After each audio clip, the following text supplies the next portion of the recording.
multi-stability in dynamical systems, model epileptogenic neural effects, please.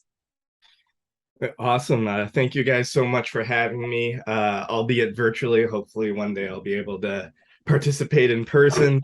So today I'm going to talk about multi-stability and dynamical systems modeling epileptogenic neural circuits, and basically sort of motivate why computational neuroscience, and particularly more mathematically motivated computational neuroscience, is such a powerful tool in studying epilepsy. As a postdoc on the job market, I was particularly happy early in the conference when you guys were all excited about computational neuroscience and its applications to epilepsy. So hopefully I can keep that excitement growing with this talk. By means of an outline, I'll start by going into a little bit of mathematical background given the interdisciplinary audience here, talking about stability, bifurcations, and dynamical systems, and what these terms mean in the particular context of our studies. I'm then going to walk through two works that I published during my postdoc that sort of use these terms and these concepts in slightly different ways.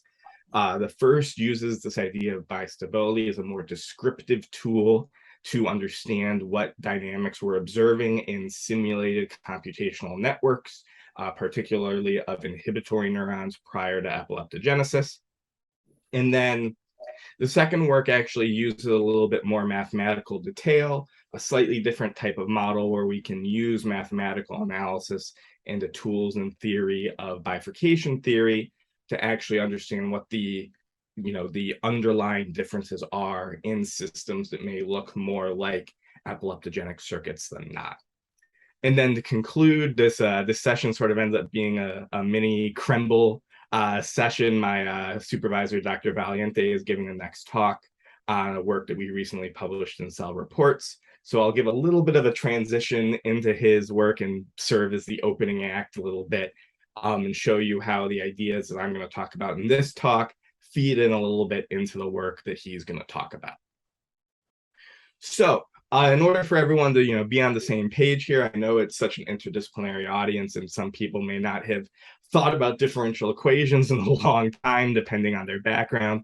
So I wanted to give a little bit of a brief update on some of these terminologies. So when we talk about dynamical systems, we're quite simply talking about any sort of model of some physical phenomena. Typically, these are differential equations.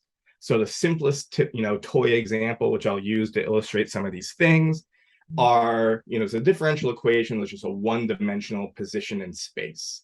So if I give you a differential equation, dx dt, telling you how a ball in one dimension is moving at a particular time, I can tell you that as a function of both x and t, as a function of both its position and also whatever the time is of the simulation.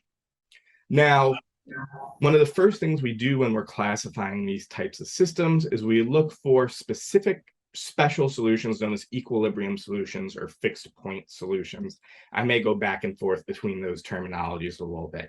And those are any positions that will persist for all time in the absence of a perturbation. Essentially, it's any value of x such that the differential equation defining the dynamical system will be equal to 0, meaning that there is no potential for the differential equation to change. The rate of change, dx dt in this case, is equal to 0. So in this simple toy example, if dx dt is either x or negative x, and I plug in x equals 0, in both cases, dx dt will be equal to 0. But they actually represent completely antithetical phenomena. In the former case, it's essentially like you have a ball perfectly balanced on top of a hill that's sitting very, very precariously, but happens to just be perfectly balanced.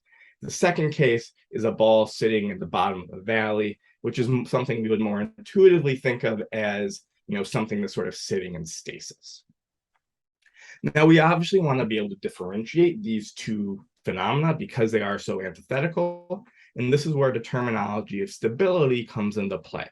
So we call one of these solutions unstable if any perturbation is going to force the system away from that equilibrium. That's the example where you're sitting on top of the hill. If I nudge that ball in any direction, it'll go rolling away. In contrast, we call the equilibrium solution stable if any little perturbation will cause the ball to sort of fall back down towards that equilibrium point. So again, if the ball is sitting at the bottom of the valley, I perturb it up the hill a little bit, it rolls back down and eventually settles back at the equilibrium solution. Now, as I mentioned, these are both potentially the simplest differential equations in dynamical systems I could give you. In reality, and especially when we're modeling epileptogenic neural circuits, we're going to have a much more complex picture of stability of these models. Oftentimes, these can exhibit multiple of these equilibrium points, and multiple of these equilibrium points can be stable. We call these bistable systems.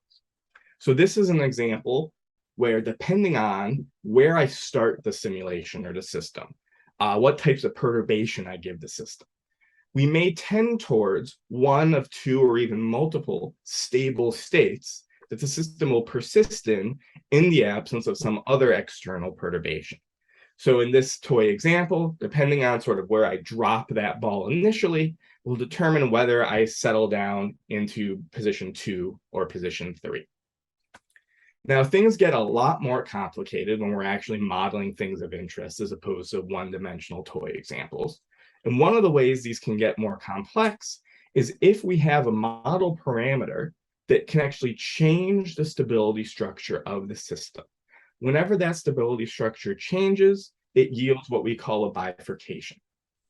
This is something where the mathematics becomes a little bit more complex. There's a whole field studying these bifurcations and what their effects are on dynamical systems. But one thing to note in the study of epilepsy is that it is well known that certain types of bifurcations where you transition between multi-stability or bistability and then go into a system where you actually have an unstable fixed point, those can actually yield oscillatory dynamics. Now, obviously, this is where we sort of leave behind this one-dimensional toy example that I've shown you here, because obviously we can't sort of, oscillate in one-dimensional space. But this is an idea that I'll come back to a lot as I start going through the examples from our recent publications. So with that basis in mind, I want to talk a little bit about the role of inhibitory neurons in epileptogenesis and in seizure onset. When I joined the lab, there was a recently published paper by a grad student under Dr. Valiente's supervision, Michael Chang, which showed something somewhat counterintuitive.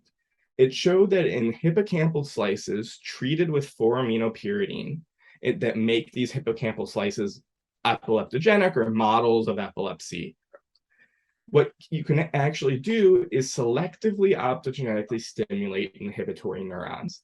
In doing this, counterintuitively actually promotes seizure-like or ictal-like dynamics in these slices. And this goes somewhat counter to our baseline understanding of epilepsy as a disease that unbalances the EI balance in the brain. We often think about inhibitory cells as restraining seizure-like activity and preventing it. But what Michael showed is that it actually might be a potential promoter of ictal activity. The analogy I always like to use here is that if your brain is a car and excitatory neurons are the gas pedal and inhibitory neurons are the brake, essentially what Michael showed is that in some scenarios, you can slam on the brakes and actually cause your brain car to go careening off at high speeds, a la seizure. And if that happened to your car, you'd be really, really confused. You'd probably take it to a mechanic and try to figure out what's going on under the hood. So that was something that we started the process of in this work. And what we proposed was something we termed the GABAergic initiation hypothesis, which was a sort of multi-step pathway by which we thought we might be able to explain the tendency for inhibitory activity to actually trigger as opposed to restrain seizure. Now, in order for this hypothesis to be in any way viable, we needed to understand that sort of first initiating step. We needed to see whether interneurons in epileptogenic settings would be more prone to undergo a sudden transition and give us a strong inhibitory signal that might trigger the remaining factors in this process. So what we did in order to do this And I'll mention here that this was actually the first work I published in my postdoc, done with two of my co-supervisors, Dr. Francis Skinner, as well as Dr. Valiente. And then my once and always collaborator, Dr. Homera Moradi-Chamay, provided the experimental results. What we did is we used Dr. Moradi-Chamay's experiments from a single interneuron, both before and after treatment with 4-aminopyridine, to constrain models of interneurons reflecting how 4-aminopyridine makes these hyperexcitable. And the main differences between these models are the shift in their rheobase and the increase in spike frequency adaptation exhibited by the 4-aminopyridine treated interneurons. Now, as I said, we created models of each of these cases. We did this using the Isakiewicz formalism. For those who are more mathematically minded, you've probably heard of this. This is a relatively simple system of two ordinary differential equations, 6 parameters. What's really nice about it is, despite being relatively simple from a mathematical perspective, it can actually replicate a wide range of neuronal activities, ranging from simple spiking to complex bursting. So it's a very commonly used model in computational neuroscience. Now, with these models in hand, we essentially created 2 inhibitory networks. One network where we had inhibitory neurons that were all controlled, one where we had all of our interneurons all being the 4AP model. So again, 2 networks, only inhibitory signaling, where all of the neurons were either our control model or our 4-aminopyridine model. And we gave these neurons a tonic external input, so there would be some spiking, and tried to understand what the differences between the dynamics solely responsible for by the treatment of 4-aminopyridine might be. And initially, we didn't actually find any differences that were, all that interesting. It wasn't until we started thinking about things in the context of bistability where we found something quite interesting. So what we did is, instead of just thinking about how these models behave from randomized initial conditions, from a random, starting point, we looked at the differences between network dynamics from these randomized initial conditions. And then after a synchronizing current pulse, a high amplitude, short duration input identical to every neuron in the system that essentially instantiated a single instance of near perfect synchrony. And the idea being, if anything was going to force an asynchronous system into a synchronous state, it would likely be a perturbation like that. Now, in the control settings, we found more often than not, systems that were asynchronous from randomized initial conditions would decay back into asynchrony following that perturbation. Thinking back to our toy model, essentially what we did is we found ourselves in a valley representing asynchronous sparse firing. We tried our best to push ourselves out of that valley and over the hill, but we were unable to. We were unable to determine whether there was any sort of other stable dynamics that these systems could exhibit. Contrast that with what we found in 4AP treated networks, then this synchronizing current pulse was much more likely to yield stable, persistent oscillatory dynamics following the perturbation. Essentially, we pushed our ball out of the asynchronous stable state and into a new synchronous stable state that would persist for long periods of time. And not only did this synchronous state obviously yield oscillations, but it also yielded increased neuronal firing. There's a rich literature on the computational study of inhibitory networks, part of which shows that inhibitory networks fire more often when they are in these synchronized states. So the results of this were interesting in 2 different ways. First, relative to our GABAergic initiation hypothesis, we essentially showed why an epileptogenic system would be more prone to seizure triggered by this pathway. It's because hyperexcitable 4-aminopyridine treated interneurons are more likely to be in a bistable state, more likely to suddenly transition into a hyperactive state, in a hypersynchronous state as well, that might provide this inhibitory bolus. What's also interesting about this is that it is known experimentally that interneurons exhibit increased firing in the moments prior to the seizure onset. And this is often contextualized as the brain sort of trying its best to put the brakes on a seizure event. What we've done here is we've shown how this can happen in hyperexcitable interneuronal networks. And we've also contextualized this where maybe this isn't always interneurons trying to put the brakes on the seizure. Maybe this event in itself is actually contributing to the seizure-like activity. This is something that there's been some exciting, more recent experimental studies that dive into this more and basically showcase how epilepsy isn't as simple as an EI imbalance. There are more complex and convoluted pathways to seizure-like events that may be contributing to seizures under a wide swath of disorders characterized as epilepsy. Now, you've probably noticed when I discussed this study, I've talked about bistability as a descriptive term. I haven't gone into the guts of the mathematics. And that's by design. The Isakevich neuron, as powerful as it is, isn't particularly amenable to mathematical analysis. In this next study, we chose a different neuron model, specifically so we could do these types of precise mathematical analyses. And what was of interest here was an interesting phenomenon we observe now in networks with both excitatory and inhibitory cells, where depending upon the amount of intrinsic noise in the system, systems would be less prone to sudden transitions into hypersynchronous hyperactive activity that echoes seizure. And what we found is that increasing the level of noise in the system made it so these systems were less prone to these transitions. Now, how do we understand these? Well, first, we need to look at our model. I'll mention again, this was work that was actually performed with all three of my, I finally refer to them as my hydra of supervisors, Dr. Lefebvre, who will also be talking momentarily, Dr. Valiente and Dr. Skinner, as well as Dr. Axel Hutt, who is a frequent collaborator of Dr. Lefebvre's. Now, this is a more complicated model. There are both excitatory and inhibitory cells. If you look at this model, you see a lot more Greek letters that might scare you off. So I won't delve into what all these Greek letters mean.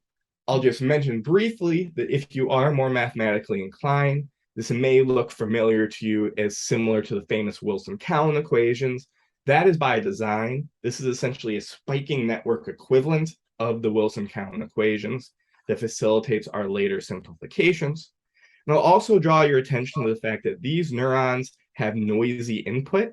This is something that was absent in our previous model. These neurons themselves are also stochastic in how the spikes are determined. But I won't go into the mathematical details of that process here. So what we found when we simulated these networks, and again, these are EI networks, there's 800 excitatory and 200 inhibitory cells, is that dependent upon this term D, the amplitude of the intrinsic noise, we would see different responses to an increase in the input to excitatory cells. When noise is low, this increase would yield sudden transitions into hypersynchronous hyperactive activity. When this noise was high, you would see a slight increase in activity, but nothing even remotely looking anything seizure-like. So it seems that increased noise mitigates phenomena that echo seizure-like activity. The question is why? And because we chose our model in this informed way, we were able to do mathematical simplifications that allow us to directly assess the stability structure of the system.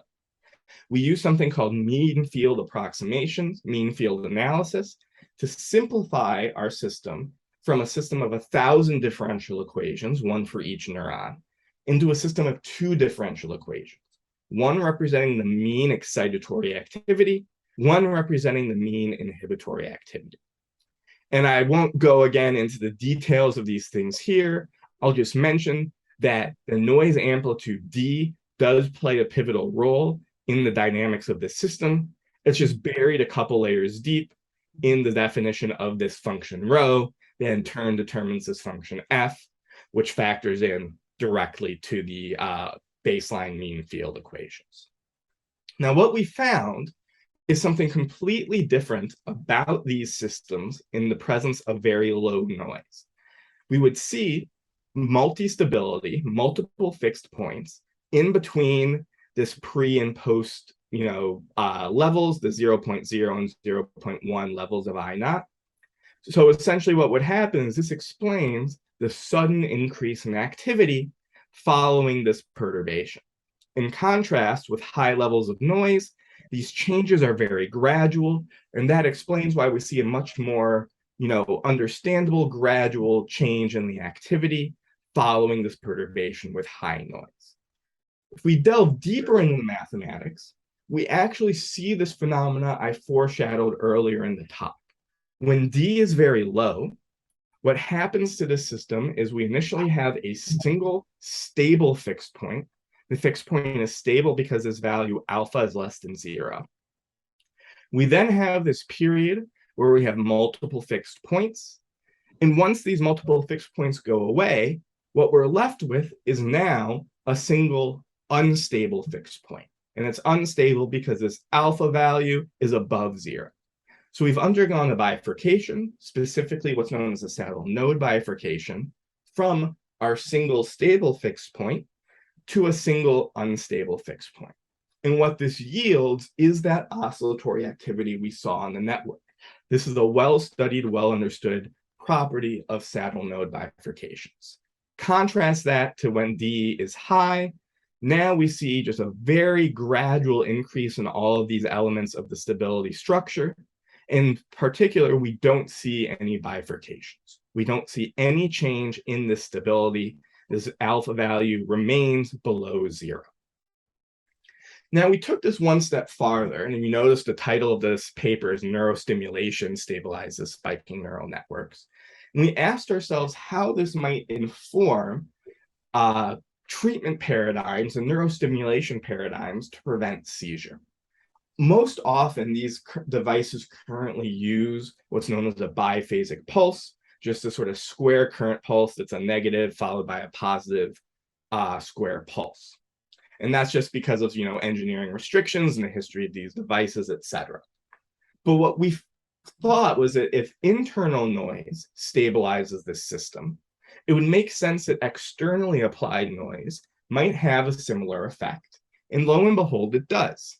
If we model neurostimulation as just a noisy process, that eliminates this transition into hypersynchronous, hyperactive oscillations. And so, again, this models the prevention of seizure-like dynamics. Now, I'll leave the details of this to the rest of the paper. We go into a little bit of what the properties of the noise might be, why these different properties would have different propensities for preventing seizure. But this is, we think, something very exciting for the development of next generation neuromodulatory devices, where you might be able to fine-tune what that neurostimulation paradigm is to optimally prevent seizure. So as I mentioned, in this next talk, Dr. Valiente is going to go into a paper we recently published in Cell Reports, which is a really cool synthesis of some of the ideas I've talked about so far. In particular, we built off the sort of architecture of the network we had in this scientific reports paper. We synthesized some really exciting experimental data with it, and we used that network to answer a slightly different question about the role of neural heterogeneity in these circuits. But we were still able to analyze that both with spiking networks and mathematical analyses in a similar fashion. And I won't do anything to spoil Dr. Valiente's talk, so I will cut off my foreshadowing there. I'll just briefly thank the various sources of funding for my postdoc, both through my supervisors as well as awards directly to me. I'd love to talk to you guys further, especially since I wasn't able to join you in person. Please reach out to me. Either you can find me on Twitter, you can find my personal information on my personal website. I would love to talk to any and all of you about this work more. And with that, I'll open things up for questions. Okay, let us thank this speaker.